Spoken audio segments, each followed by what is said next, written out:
পৰৱৰ্তী খবৰ তিতাবৰৰ কাছজান চাহ বাগিচাৰ কাৰ্যালয়ত উত্তপ্ত পৰিস্থিতি বাগিচাৰ শ্ৰমিকৰ মজুৰিৰ নামত জালিয়াতিৰ অভিযোগ 16 লাখ টকা আত্মসাৎ কৰাৰ অভিযোগ কেন্দ্ৰ কৰি এই অভিযোগকে কেন্দ্ৰ কৰি উত্তপ্ত হৈ পৰিছে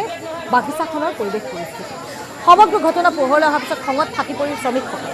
ঘটনাৰ উচিত তদন্তৰ দাবীৰে বাগিচাৰ কাৰ্যালয় ঘেৰাও কৰি শ্ৰমিকসকলে পৰিস্থিতি অধিক উত্তপ্ত হৈ পৰাত ঘটনাস্থলীতে আৰক্ষী উপস্থিত 5 গৰাকী কৰ্মচাৰীক আটক কৰে অভিযোগ অনুসৰি বাগিচাৰ এই 5জন কৰ্মচাৰী এপ্ৰিল মাহৰ পৰা জুলাই মাহলৈকে শ্ৰমিকৰ মজুৰিৰ নামত 16 লাখ টকা আত্মসাৎ কৰিছিল এই কথা গম পালে শ্ৰমিকসকলে তাৰ পাছৰ পৰিস্থিতি এয়া জাঙুৰ খাই ওলাই আহিল শ্ৰমিকসকল এতিয়া বাগিচা কৰ্তৃপক্ষৰ বিৰুদ্ধে প্ৰতিবাদ সাব্যস্ত কৰিছে শ্ৰমিকসকলে কি কয় তেওঁলোকে শুনো আহক তেওঁলোকৰ মুখে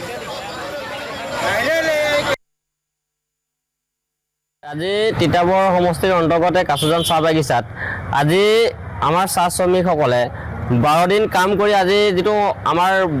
সপ্তাহিক দৰমহা আছিলে তেওঁলোকে আজি দৰমহা ল'বলৈ আহে কিন্তু দৰমহাৰ পৰা বঞ্চিত হৈছে মূল কাৰণটো হৈছে প্ৰত্যেক সপ্তাহতে যিসকল চাহ শ্ৰমিক আছে তেওঁলোকে যি দিন মজুৰি কৰে আৰু প্ৰত্যেকটো দৰমহাৰ আগমুহূৰ্ততে কিন্তু যিসকল আমাৰ এছিষ্টেণ্ট মেনেজাৰ আছে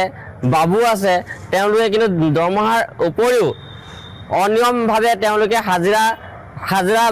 পেবুকত অনাৰ এটা কৌশল চলাই আহিছিলে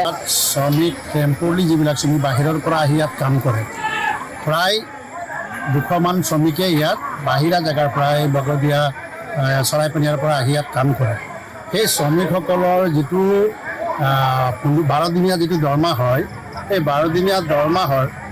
প্ৰকৃততে যিসকল শ্ৰমিক কাম কৰিছে 120টা